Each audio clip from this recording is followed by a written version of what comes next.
ఇల్లేమో దూరం, అసలే చీకటి గాఢాంధకారం. ఎటు చూసినా అగాధాలు, లోయలు, కారడువులు. అడుగు ముందుకేస్తే తోడేళ్ల కూతలు, తినేద్దామనే హైనాల గుంపులు, క్రూరముగాల సంచారాలు, నరమాంస భక్షకుల దాడులు. భయంతో బిగుసుకుపోయిన శరీరం ఒక్కసారి తలెత్తి పైకి చూస్తే పాల పొంతలు, నక్షత్రాల గుంపులు. కొన్ని దశాబ్దాల క్రితం ఒక సాయంత్రాన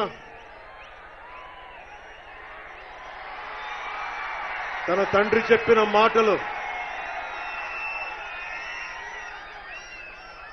ఉక్కు నరాలు, ఇనప కండరాలు, వజ్రాయుధం లాంటి మనసున్న యువత మన దేశానికి కావాలి అని తండ్రి చెప్పిన మాటలు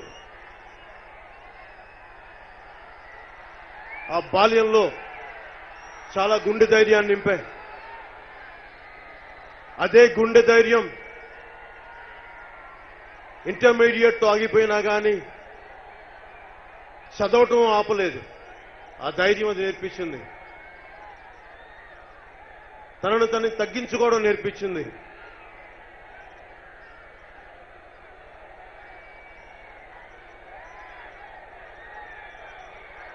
అదే ధైర్యం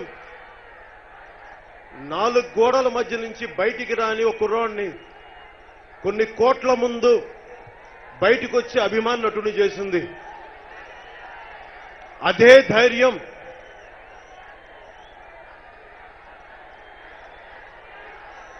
ధైర్యం ప్రతి ఒక్కళ్ళు అనుభవజ్ఞులు, దశాబ్దాల అనుభవం ఉన్న ప్రతి ఒక్కళ్ళు భయపడుతుంటే ఎదిరించి భయపడకుండా ధైర్యంగా 2014 మార్చిలో జనసేన పార్టీని పెట్టించింది.